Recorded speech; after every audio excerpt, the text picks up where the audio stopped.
الرجيم بسم الله الرحمن الرحيم السلام عليكم ورحمة الله وبركاته رب اشرح لي صدري ويسر لي أمري واحلل عقدة من لساني يفقهوا قولي سبحانك لا علم لنا إلا ما علمتنا إنك أنت العليم الحكيم والحمد لله رب العالمين نوينا تعلم وتعليم وتذكر والتذكير والنفع والانتفاع والإثارة والاستفادة والحث على التمسك بكتاب الله وسنة رسوله ودعاء إلى الهدى ودلالة على الخير ابتغاء وجه الله ومرضاته قربي وثوابه سبحانه وتعالى وصلى الله على سيدنا محمد وعلى آله وصحبه وسلم. Assalamu alaikum wa rahmatullahi wa barakatuh. Welcome everyone. Really quickly, is this mine? Is that what this is? Did somebody leave this here? Okay, it's a little too much caffeine for me this late in the evening.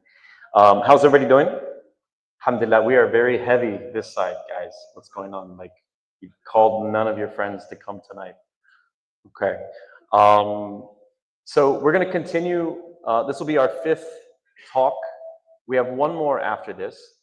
But tonight we're going to do a speed round of one of the surahs where we will cover what's again called ring composition, or what in some of the classical tradition, the Islamic tradition calls nazm or nidam al-Qur'an. Sometimes it's called ilm al-munasaba. But we're going to focus on, we're going to speed through one surah tonight just to kind of refreshen our minds a little bit about what the topic is. And then I'm going to go into what some of the ulama have worked on in the past, and also contemporary scholars, what they're working on in this burgeoning field. And inshallah, if you have any questions, we can save them to the end. Next week will be the final talk in this series. And we can maybe discuss the options there. There are a couple options, but we'll wait until the end of the talk to cover those. I'd like to get your thoughts, your feedback on the direction to go. Okay, so as you know, ring composition is basically, it's a way of reading the Qur'an not linearly, but intertextually. That is, the way the Qur'an is composed is each surah has an internal connectivity, what we call intertextuality, or in Arabic tanasub, where ayahs refer back to one another, all right? And it gives you a very cohesive picture of the whole surah. And as you'll see towards the end, it will give us a cohesive picture of the entire Qur'an even. Can I see just a quick show of hands? Who was not here, who has not come to any of the talks yet to talk about this subject? Okay, so at least half of you and a quarter of you. Okay. So tonight then, you will see, well, we're going to get our hands dirty. We're going to do this together. We've been doing this together for the past 3 weeks, 3 weeks. What I'd like you to do is, if you don't mind, I'm going to read to you the passage from Surah al-Buruj, that is the constellations, or the surah of the zodiac, sometimes it's translated as. And we will work on this together, collaboratively, just for the first 15 minutes of the talk, and then I'll transition to the rest of the presentation. Okay.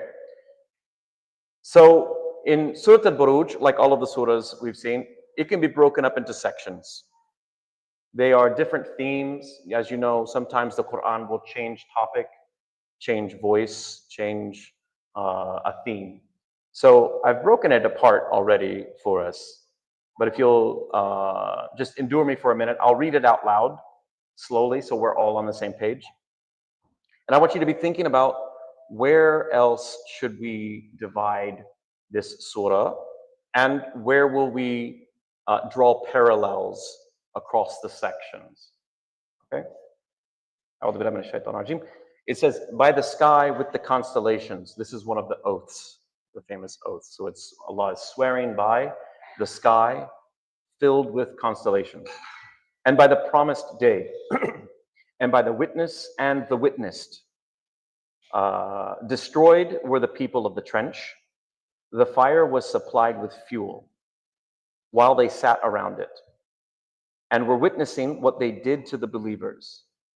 They begrudged them only because they believed in God, the Almighty, the Praiseworthy, to whom belongs the sovereignty of the heavens and the earth. God is witness to everything. Those who tempt the believers, men and women, then do not repent. It's referring back to the same people. For them is the punishment of hell. For them is the punishment of burning. Those who believe and do righteous deeds will have gardens beneath which rivers flow.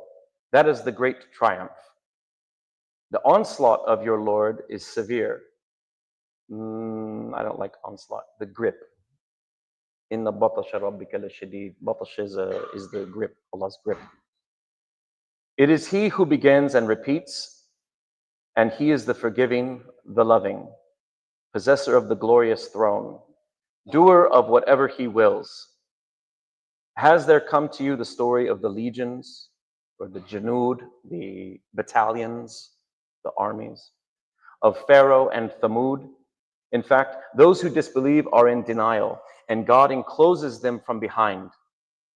In fact, it is a glorious Qur'an in a preserved tablet.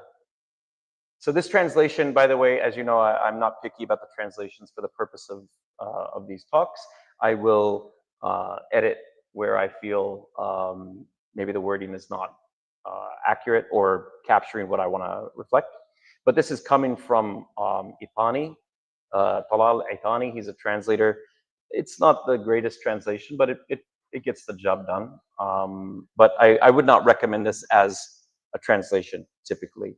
But it's good enough for tonight. Okay.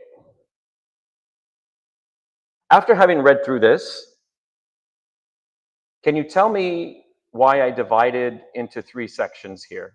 Let me see if I can zoom a little bit to capture just the text. Can you all see all of the text? For the folks in the back, is it too small to see? It's good? You can move closer if it's too hard to see. Okay, why did I divide it in those 3 sections?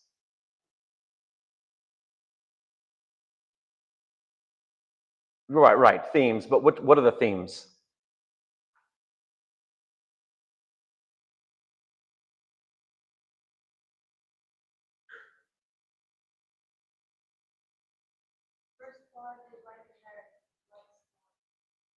Right. The first part is the story.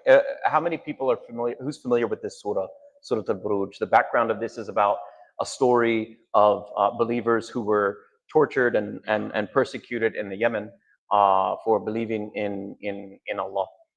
And their tormentors, their tyrants, gathered them up, men, women, and children, and threw them into a ditch and let them on fire, and then watched them enjoying their suffering. So this was a well-known story to the companions of the Prophet ﷺ. This would be a well-known story to the Arabs.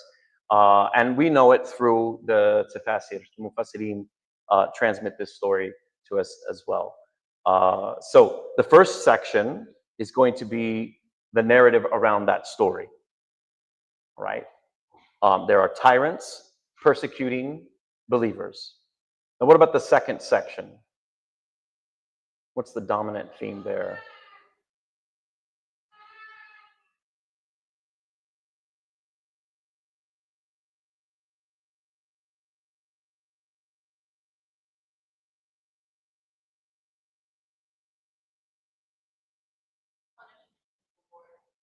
Punishment and reward. Okay, that's a common theme in the Quran. Punishment and reward for what?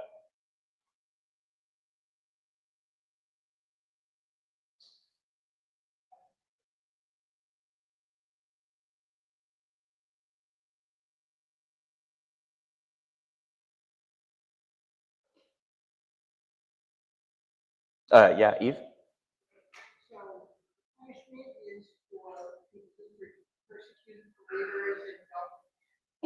That's right. That's right. So the torment, or the punishment is for those who persecute the believers, and then the reward is for the righteous who do good deeds. Okay.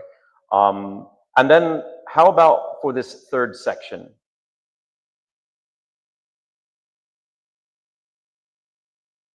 What's the dominant theme?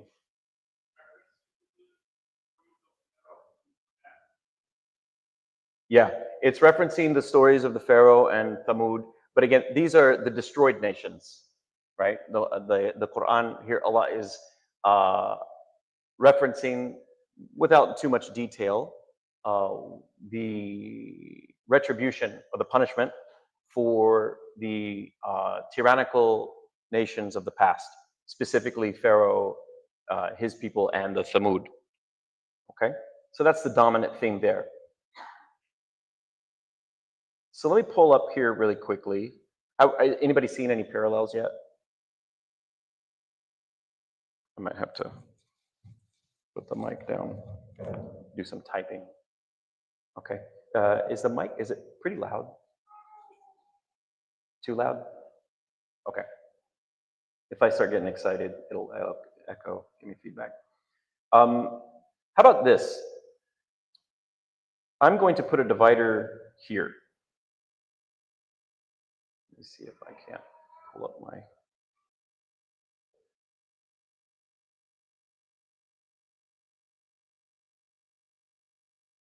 I'm just going to manually put this in here.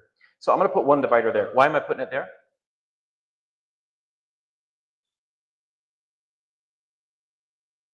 Yeah. Yeah, the first three lines are oaths. I'm going to do some, just to make it more clear. This shouldn't be and. It's, oh wait, it's already got and. Okay. So yeah, the first three are oaths. Allah is swearing by the constellations, the promised day, and by the witness and the witnessed. And it's abstract here. It's like, it's uncertain who the witness and witnessed is. It's left intentionally ambiguous. But who could it be? The witness and the witnessed.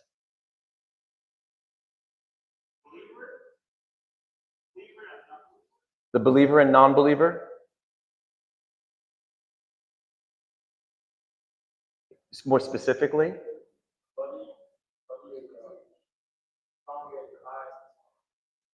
It could be that as well. The body and the one witnessing these, yeah, with these. Typically, the ulama say this is referring to one of two things, or both things actually.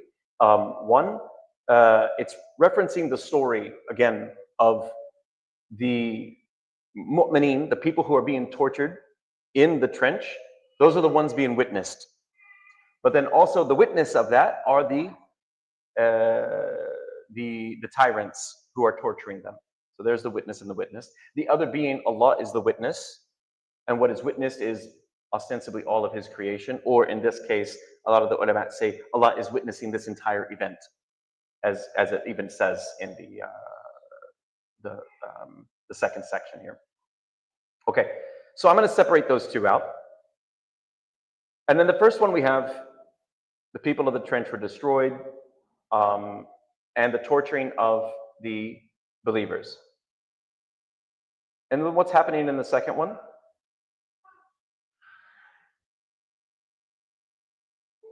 So from 4 through 9, it starts with the disbelievers and their persecution of the believers.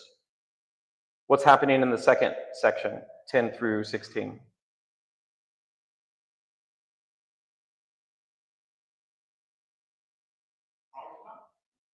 I'm sorry? The outcome as well, but outcome of what? This first section, 4 through 9, is narrative of the past. 10 through 16 is talking about like now or any time, it's timeless. Those whoever tempts the believers, or rather, tempt is really not the right word. Inna alladhina fatanu al-mu'minina wal-mu'minat. It's fatan. They seduce. What is fatanu? What is a fitna?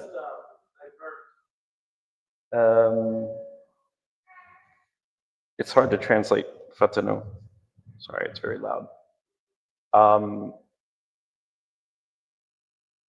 Abuse. We'll just put abuse for now. They're causing a fitna, effectively, is what the fatanu would mean here. It doesn't mean seduce. Like, it's a tough word. There's a better word for it, but it's not. I'm not remembering it at the moment. Cause harm. Those who harm. Okay, we'll just say harm. Those who harm the believers. إن الذين فتنوا المؤمنين والمؤمنات ثم لم يتوبوا فلهم عذاب جهنم ولهم عذاب الحريق. For them, and they do not repent.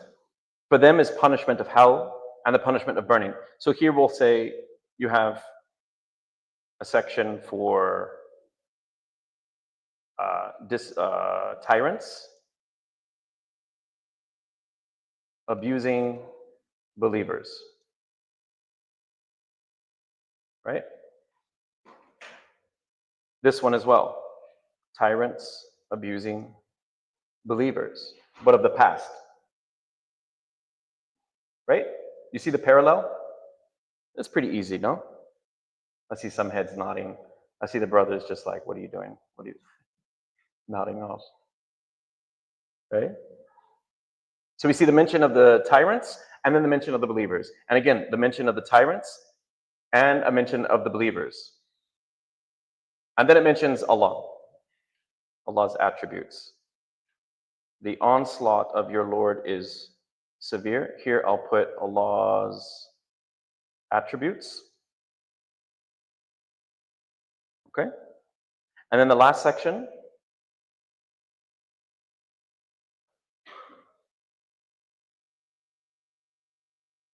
The story of the legions, Fir'aun wa Thamud, were these good guys? Oh, these are the bad guys. That's what my son says. These are the bad guys. These are also tyrants. And then the Qur'an mentions believers. In this section, no, not believers. But it mentions Allah's attributes. In fact, I'm going to separate them out.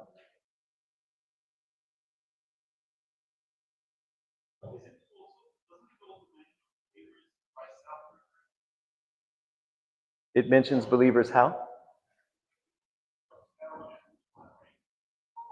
Yeah, that's true. It's implicit. That's a good point. The believers are implicit in here because of Sayyidina Musa and here the prophet sent to the Thamud Ad. The Salih is sent to the Thamud. Sorry, could we turn the mic down just a little bit of the room?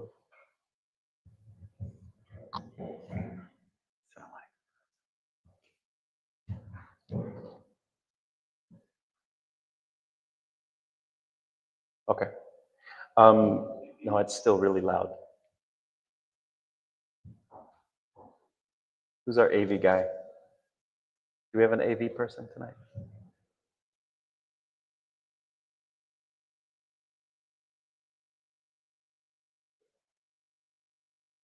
Oh, he'll get to it. Okay, so let's just continue. So as I mentioned, the last section discusses the tyrants and implicitly the believers, and then Allah's attributes. So now, let me show you really quickly then. I can collapse these, and you'll see it more clearly.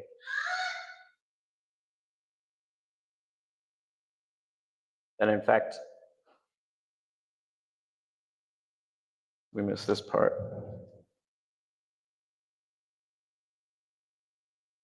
Again, Allah's attributes. That's better. Yeah, a little bit more. Yeah, okay. No, it's still a little loud. It's like too loud. Yeah, I think that's better. I don't know, it's just echoing back for me. Okay, so now we see this structure or the pattern. You see tyrants, believers, Allah's attributes. Tyrants, believers, Allah's attributes. And then finally, tyrants, believers, Allah's attributes. So we call this a parallelism. And generally we just say the rings, but the parallels. And the point of this structure is to draw your attention to as evidence, Allah is using as evidence that He can do away with the tyrants of today, just as He has done in the past for their abuses of the believers. Okay, so while some may read this as kind of disjointed, I think this surah is less disjointed than others. It actually flows seamlessly together. And the oath itself, a lot of ulama, when they work on this this field of ring composition, they will tie together the oaths to this one here. Oops. Okay. So that is, they tie together وَالسَّمَاءِ ذَاتِ الْبُرُوجِ وَالْيَوْمِ الْمَوْعُودِ وَالشَّاهِدِ وَمَشْهُودٍ, or more specifically, وَالسَّمَاءِ ذَاتِ الْبُرُوجِ, that one specifically. With this section, with the last section, so it does make a full ring, right? Because, have you heard of the expression, it was written in the stars? It's been written in the stars. It's an old theme. It's in every tradition, not just in every tradition that has literacy, basically, where the alphabet, there is this correlation between the skies, what is in the skies, and then what is in earth, and what is in the skies. And the Qur'an uses this theme quite a bit, discussing or describing the skies as like scrolls that have been unrolled, right? And you can see, you know, the writing on the wall, I guess you could say. That is what Allah has determined for all of the creation. Okay, so there's this inherent relationship between what is written in the sky and then what is preserved in the tablet, symbolically, right? What is in the sky. Okay. All right. So now, is it clear what ring composition is? All right. So if you didn't attend any of the previous talks, I hope that this kind of situates you to what ring composition actually is, and that this is found in every surah, and in some ways it's even more intricate than this. We could go deeper into this, but I just wanted to give you a quick survey of this one.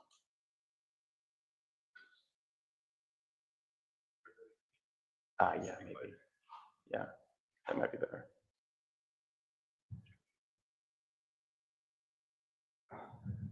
Will that work? Better? This looks very funny.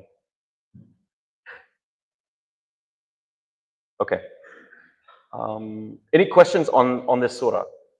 I know we didn't go into the meanings and the depths of it. I was just trying to show you the way that the Qur'an is.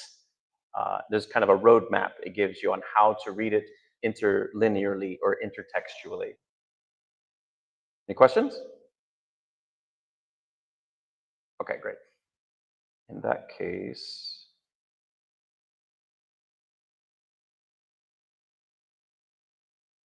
I'm actually not sure what I'm sharing here.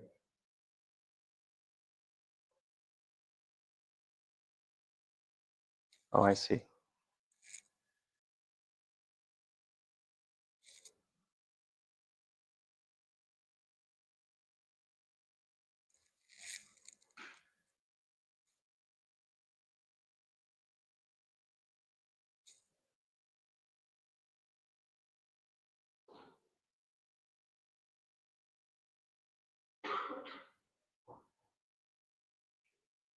Sorry, I think I need my glasses. I can't really see very well. Yeah, I'm ready to share the slide deck.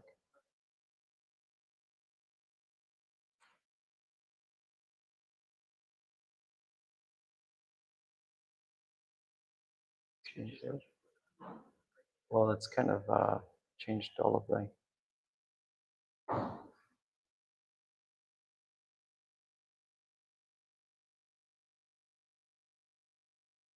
No, it's not right.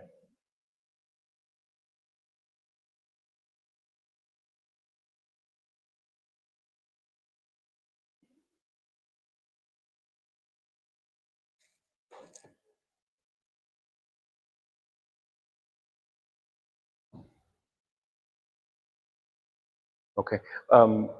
It looks like it's sharing my presenter notes too. I don't want that to be shared. That'll be distracting.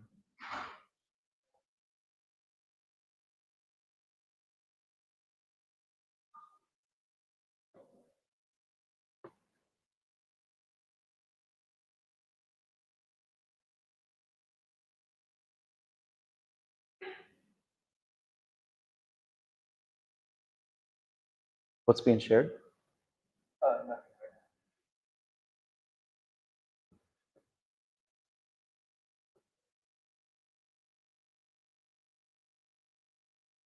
Okay. I don't see what's being shared. I can't see.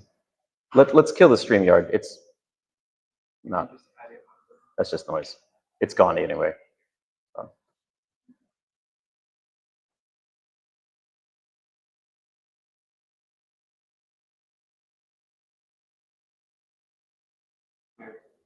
No. Like whatever you guys set it at. Like, so whatever it was set at, it's no longer letting me manage it. It's taken over. I can't undo it.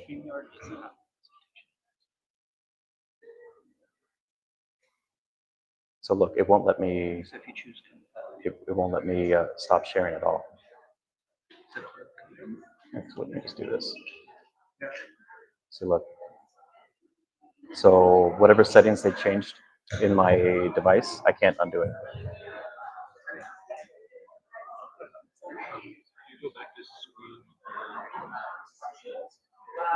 Okay. All right. So now, so like, look, I don't know what they did to my. No, it's not what I need.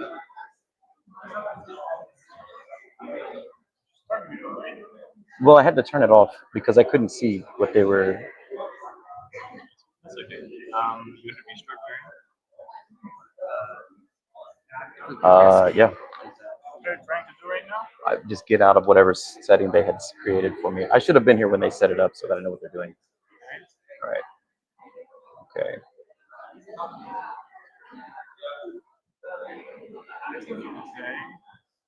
Okay. But I need presenter mode, so I lost all of my. Okay, we can do that. No, I lost all my functions. Yeah, Like, I can help you with that. So you will stop this. You will choose content. You will do extended display. Okay. So I will have two of this. no. I still need the function. Yeah, I know. I will help you with Yeah, that. that's what I You will have this, and I will put the other one in the other window. No, it won't move though. No. It will be fine. And I will make it full screen there. Now, sorry. So you will be able to this one. Yes. You will have it as full screen here, and they see. Yes. So you can see it from here yourself. But I can't drive from the other one. No, it has to be this way. Like, Oh, okay, gotcha. I have to do from presenter view. This is what needs to be showed. Okay. Yeah. Now you have two screens. You can put this one in the other one, and you can manage it. I don't want the other one at all. I just want this one. Okay. Yeah. Okay. And you want to show this one? Yes. Okay, let me help you with that. Oh. Then I just need to go back to this window. Okay, you will select that window. Yeah. You selected I'm looking, it? but I don't see it change. Yeah. So we can do it as extended display. We can put this in the other display. We've been doing it this way, so I'd like to do it this way. Okay. There we go. Now. Okay.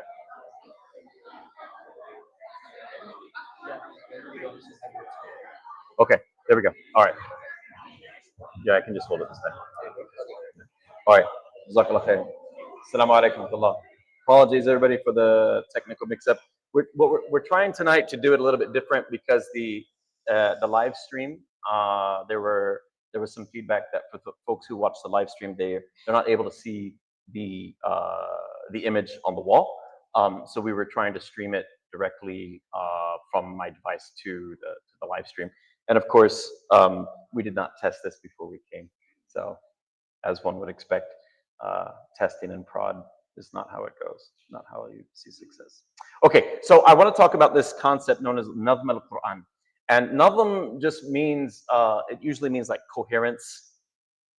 It's about the internal structure or internal integrity of anything really, of a system.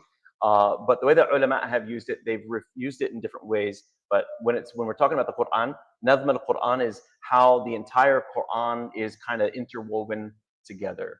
And there's a subdomain or a related field called tanasub, which we'll talk about in a little bit. But some of the ulama who have worked on this in the past, they're listed here. And so the earliest contribution is going to be coming from al-Baqalani. Anybody heard of Imam al-Baqalani? He's a very famous mufassir and jurist and hadith scholar even. And he was really one of the first ones to put together this, maybe not a formal theory of nazm, but rather he's identifying that there are these relationships that if you read very closely, you'll be able to see this internal harmony of the Quran. Az-Zarkashi was also an early scholar. Well, not really. He's 8th century, which is like 1300, 1400 AD. But anyway, he starts a formal discussion of tanasub, and tanasub is where each ayah now relates to another ayah, either within the same surah or even across to another surah. And does anyone remember what this is called in general, this type of tafsir? Or it's a method within I guess a group of methodologies called Tafsir al-Qur'an bil-Qur'an. So we'll have tafsir of the Quran that you'll find where, grammarians especially, they'll talk about the grammar of the surah. Maybe historians will take a look at the historical contexts and then attribute them to what's called the asbab al-nuzul. And then other ulama, they'll look at it through a fiqh lens. They're trying to derive law. Now that will typically rely on other types of methods, but when we're dealing with Tafsir al-Qur'an bil-Qur'an, that is specific to like munasaba or Nazm al-Qur'an, it kind of ignores all of those. The only thing it relies on is one, the language itself. That is what do the words mean according to the early lexicographers and the early Arabs, what we call the Ahl al-Lugha, but then also the Qur'an itself. So it's a way of the Qur'an interpreting itself, all right, or adding commentary to itself, right, which is considered the highest form of tafsir, the most reliable, because this is Allah adding commentary to his own speech. This is how the ulama have described it. Now, I've listed here some of the early scholars, the time periods that they're in, as well as the contributions, but there's a couple I want to focus on here. Imam al-Suyuti is a very well-known scholar. Maybe you've heard of al-Jalalain. It's a very famous tafsir called the Jalalain. He's one of the Jalals. There's two Jalals, and he's one of them. That's why it's called the Jalalain. And he was very prolific. I don't know how many books he wrote. 100. I really don't know. There was more than you could fit on a shelf. And one of his famous works, al-Itqan fi ulum al-Qur'an, al-Itqan, like the clarification or Itqan. What does Itqan mean? Where you get yaqeen from something. It's basically how to arrive at yaqeen in the sciences of the Quran, the ulum al-Quran. And he talks about, he expands on Zarkashi's work especially, and he acknowledges other scholars who have talked about this, but he was one of the first who really said, there is an inner harmony, and I'll give you a quote from him later, inshallah. Another one is Fakhruddin al-Razi. He's also very famous, probably one of the most famous mufassirin. His works are being translated into English now. There's a scholar out of, he's an Azhari who also did his PhD at Oxford, named Sohaib Saeed. And he's translated a large portion of Razi's into English. So there you'll also be able to see his discussions on the ring composition. And Razi says, a quote from Razi, he says, "The greater part of the Quranic intricacies and wisdom is buried in the fine arrangement and the correspondence, or the nazm of the surahs and the verses of the Quran." So he's acknowledging that there is this system or this underlying, I guess, structure to the Quran that facilitates a deeper interpretation. Okay. Now I want to talk about a couple other scholars here at the bottom. Yeah, there's Hamiduddin Farahi. You've heard me reference him a few times. He's South Asian, Pakistan. He dies in the 20th century. And then his student, Al-Islahi. Islahi is not his name, I guess. Islahi is actually the name of the school that Farahi had founded. And so he was a student of the Islah school. And he took his teacher's work, he took Farahi's work and really expanded on it. He created a really massive tafsir implementing this exact ring composition. And it's called the Tadabburi Quran. Has anybody ever heard of this? Tadabburi Quran? Yeah, it's very well known. Some of it's been translated into English. I would love just to have a halaqa just on the Tadabburi Quran, on what has been translated into English. And if anybody's, if your Urdu is good enough, you can lead the discussions in the Urdu parts. And then there's Raymond Farron, which he's a Muslim. I think he's in Kuwait or UAE. Maybe you remember I mentioned him in the past. Dr. Farron, he has a really good book on this. It's an introductory book on the internal coherence of the Quran. I can send you all a link after the talk to where you can order it, or you can just Google Raymond Farron and the coherence of the Quran. And he maps out several surahs as well and discusses, the history of the field and whatnot. And then there's Mustansir Mir, who is also a fantastic linguist. He has one called The Coherence of the Quran. He analyzes, I think, Surah al-Qiyamah and then al-Mudathir, I believe. And each one of them have spent significant time like mapping out the composition of specific surahs, which we don't have time tonight. Okay, one of the earliest then, or maybe not earliest, but one of the first that I had encountered was Imam al-Baqai. And he actually, which you've probably heard this before, he shows how Surah al-Fatiha has a thematic pairing with Surah al-Nas. And that is specifically, it begins with praise to Allah, the Lord of the worlds, and then compassionate, the merciful, and then master or king of the day of judgment. That is Malik Yawmiddin or Maliki Yawmiddin, depending on which recitation you take. But then Surah al-Nas begins with a dua for protection. That the Al-Fatiha, of course, ends with a dua for guidance. Surah al-Nas begins with a dua for protection, and then ends with, or the rest of the surah talks about Lord of mankind, King of mankind, and God of mankind. Rabbin Nas, Malikin Nas, Ilahin Nas. And so you can see the correlation there, perhaps, yeah? Taking it a step further, Raymond Farron actually says, well, so the first surah is a prayer for guidance. The last two surahs are prayers for refuge. And surahs 2 through 12 is the response to the prayer for guidance. He's not the first to say that, by the way. Suyuti also says this. He identified that the entirety of the Quran is the answer to that dua, Ihdina Siraat al-Mustaqim, right? That dua that we make in Surah al-Fatiha, the entirety of the Quran is Allah's response to that in our dua. So here, Raymond Farron says the first surah and then the last two surahs are tied together in the sense that they're both dua, and then the middle is the Quranic guidance itself. Now, he takes it a step further, which is really interesting. I don't know if you can see this. He actually went through every surah and found these pairings. And by the way, I want to point this out. This isn't solely his work. A lot of ulama in the past have paired surahs together.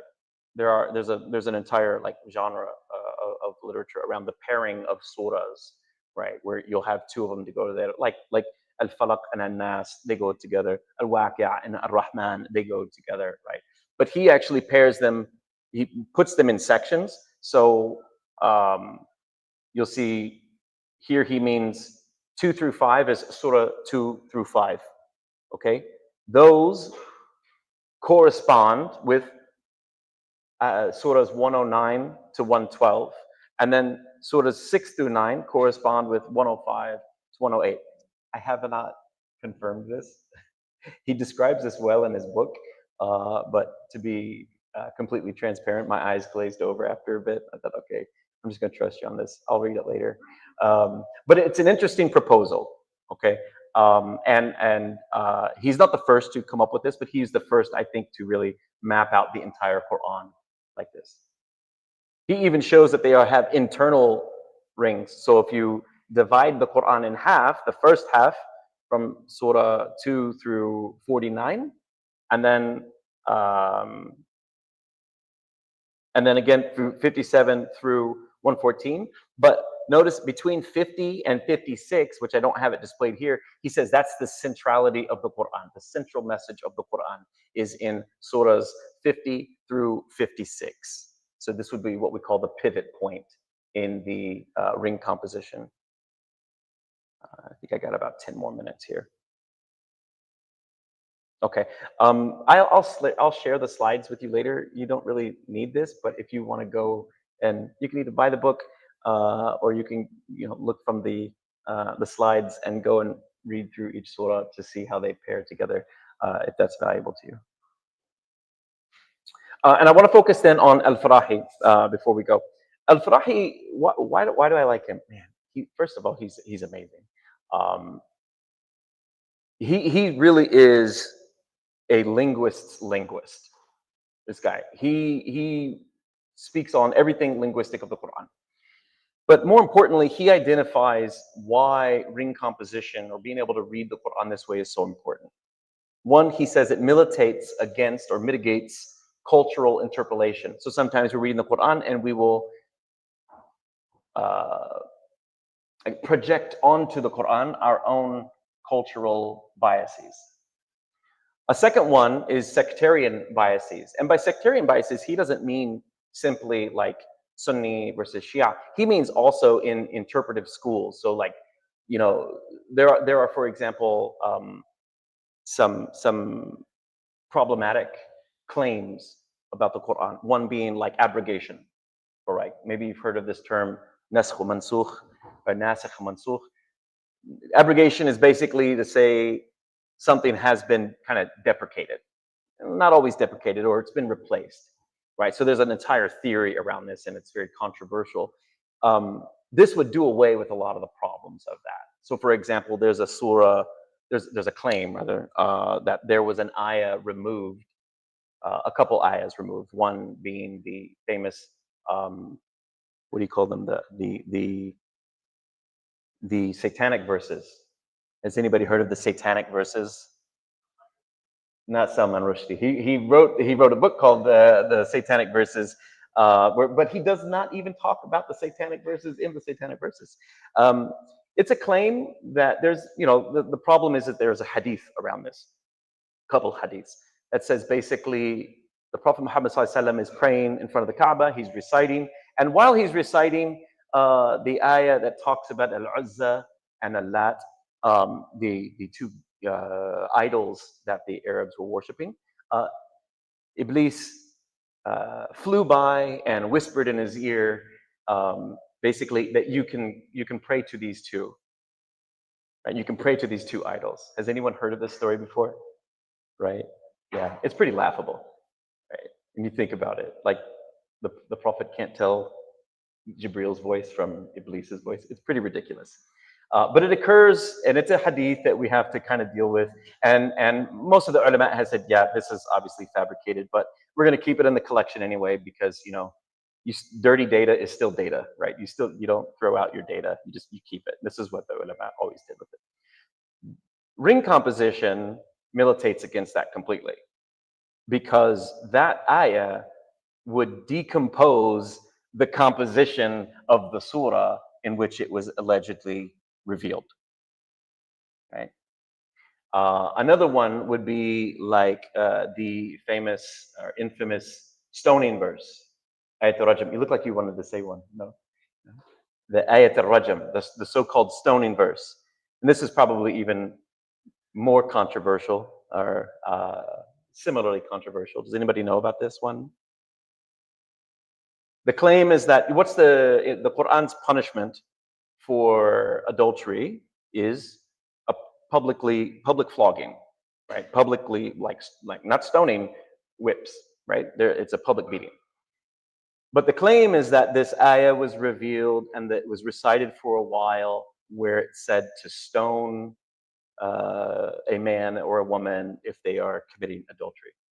But then Allah made the people forget it, removed it from the Quran, but preserved it in practice. There's just a whole lot wrong with that. And early on, a lot of ulama rejected this outright, Baqalani being one of them.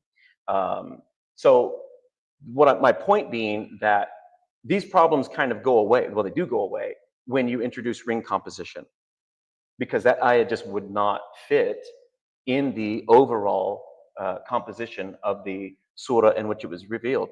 In fact, we don't even know which surah that ayah was allegedly revealed in. They didn't think to make up that part. Anyway, ring composition solves a lot of these problems of interpretation. Okay, it kind of forces everybody to align on the very basics, the very generalities. And then the last thing it does is it alleviates some of the pressures of over-relying, or excessive reliance on what's called post-Quranic literature, the Isra'iliyat and the Asbab al-Nuzul. And you've heard me talk about this a couple times already.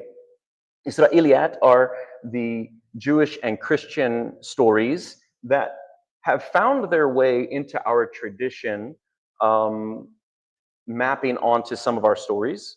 And in other places, we inherit them about, say, like stories from the Old Testament or the Hebrew Bible. And of course, the guidance from the Prophet ﷺ on these is you neither accept them nor reject them, these Isra'iliyat. But many scholars over-relied on these, and their tafsirs, like ulama don't read them, like Ibn Kathir, if you're familiar. Ulama don't read Ibn Kathir. He's great, like I read it to my kids because it's got a lot of great stories, but ulama don't read him. Not to say he's bad, but his purpose was to kind of make it memorable, if you will. There are a lot of stories in there that are reliant on or dependent on the Isra'iliyat. And this was the criticism from the other ulama. And then also the Asbab al-Nuzul, which come much, much later than even the early hadith tradition. They're largely unreliable. And they're great stories. A lot of them are, well preserved. But the difficulty is if you're trying to derive law or even more complicated theological claims, you really can't base it on Asbab al-Nuzul and Isra'iliyat. You really need something with the integrity and authenticity of the Qur'an, something that's called mutawatir lafzi. Has anyone heard of this word mutawatir before? What's mutawatir mean?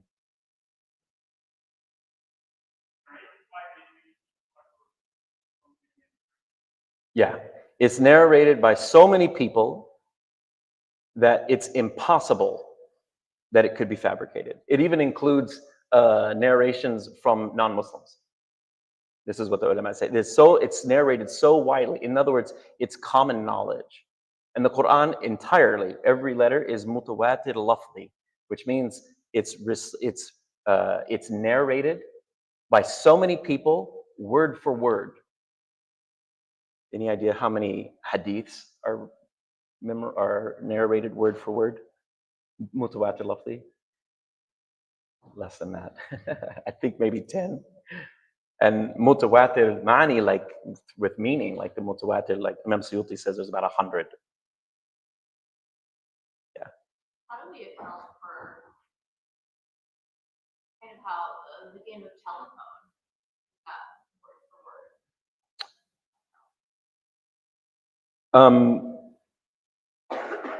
So that's what mutawatir lafzi mitigates, is that I tell you something, I tell you something, I tell you something, I tell you something, and then I tell you all at the same time, and you memorize or you've heard what I said, and then you each tell 4 or 5 people, and then you go 2, 3, 4 generations down the line, and I can go ask them, what did I say? And they say it exactly as I said it. That's mutawatir lafzi. Like, I don't know any technology today that has that kind of preservation. Okay. Any questions on any of this yet?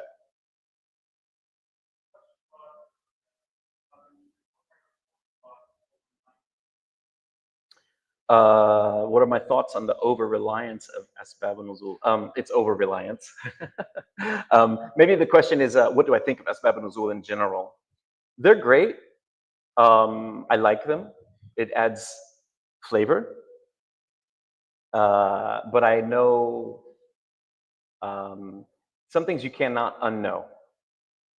And one thing that when you study, if you do Islamic studies, if you study with any of the ulama, you'll be forewarned that asbab al-nuzul do not have the same authentication methods or approaches as hadiths in general, right?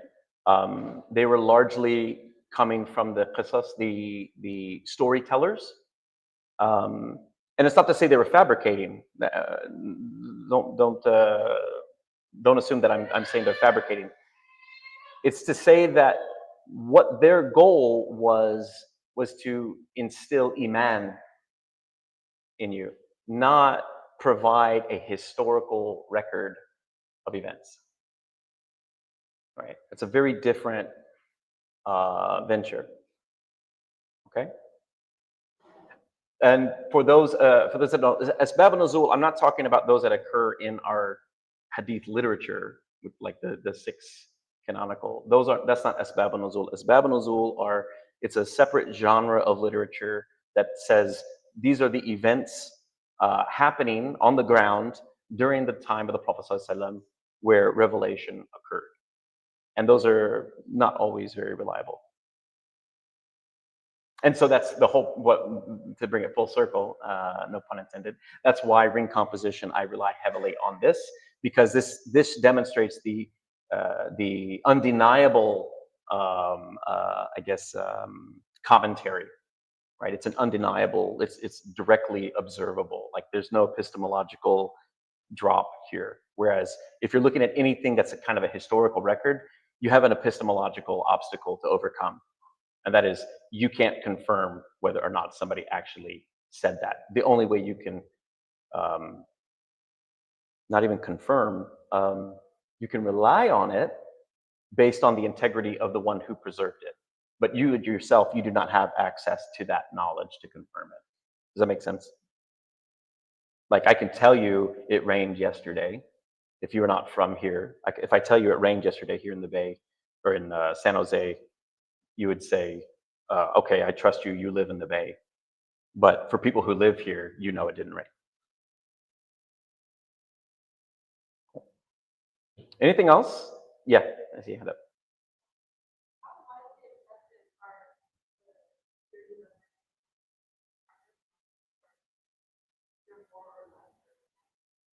Yeah, good question. It's widely acceptable. More than acceptable, it's just something that has not been specialized in to the degree that we are seeing it today. And I'll give you an example. I've been meaning to share this if I can. I should have drawn your attention to this earlier.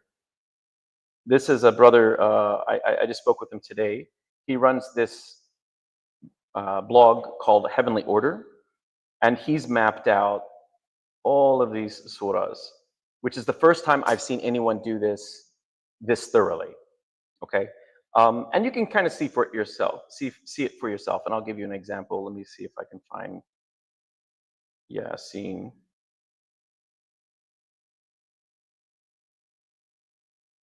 How did he spell it? There we are.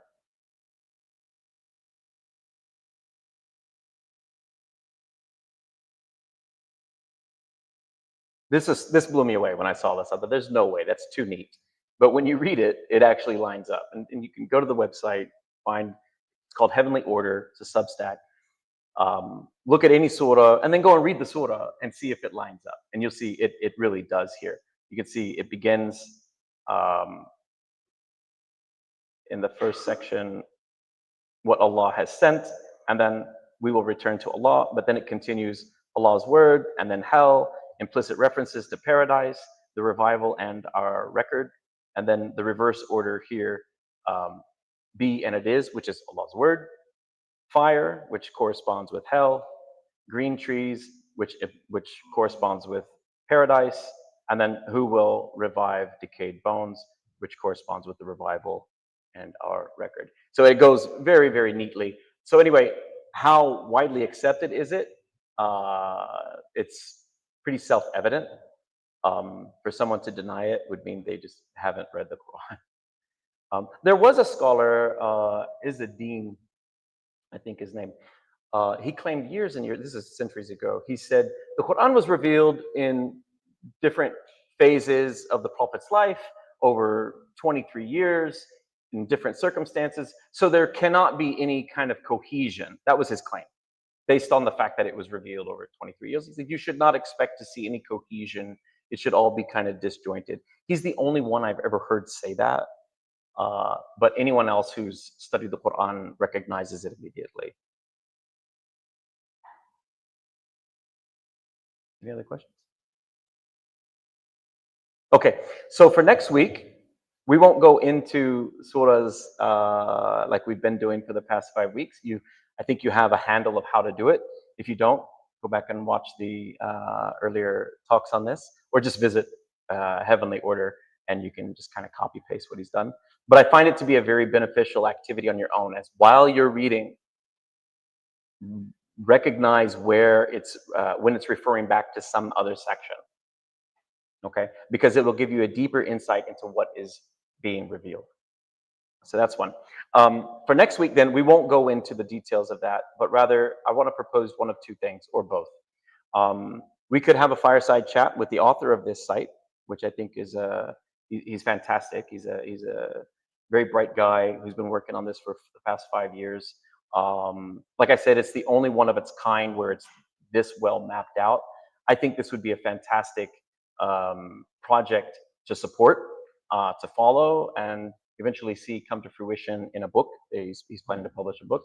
So we can invite him here, have a talk. It would be over a Zoom call. Or we could take it a little bit further and talk about ring composition, how it fits into the overall, what's called shuhudi method of tafsir. That is, how to read ayat about ayat. So the Quran frequently says, look at these ayat around you, or look at these ayat. And this is like the self-referentiality, where the Quran is saying, read me. And ayah is saying, go read these other ayat.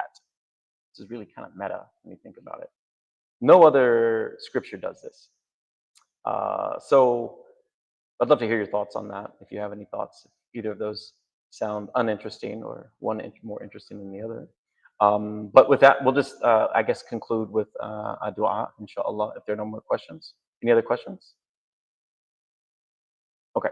أعوذ بالله من الشيطان الرجيم بسم الله الرحمن الرحيم ربنا اغفر لنا وتوب علينا إنك أنت التواب الرحيم وصلى الله على سيدنا المرسلين ربنا اغفر لنا لا يكلف الله نفسا إلا وسعها لها ما كسبت وعليها ما اكتسبت ربنا لا تؤاخذنا إن نسينا أو أخطأنا ربنا ولا تحمل علينا إصرا كما حملته على الذين من قبلنا ربنا ولا تحملنا ما لا طاقة لنا به واعف عنا واغفر لنا وارحمنا أنت مولانا فانصرنا على القوم الكافرين أعوذ بالله من الشيطان الرجيم بسم الله الرحمن الرحيم سورة الفاتحة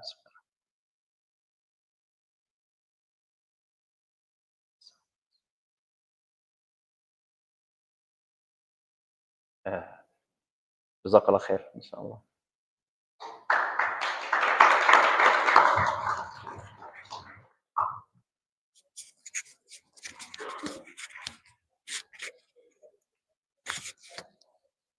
Oh, and I promise no technical difficulties next time.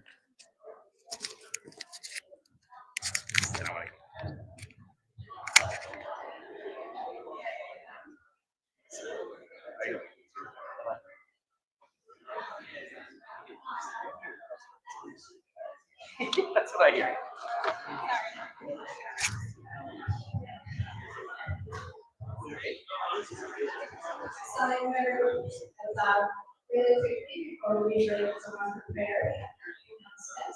We have a social commitment this Thursday, which means we are there. We also want to congratulate all of our partners. So they just got married. Congratulations to them.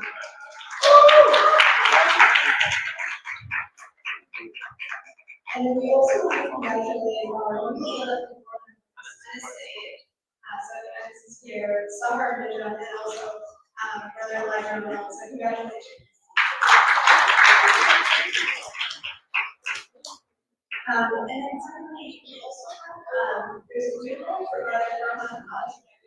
So please try to share. Otherwise, remember to actions and so please make sure to get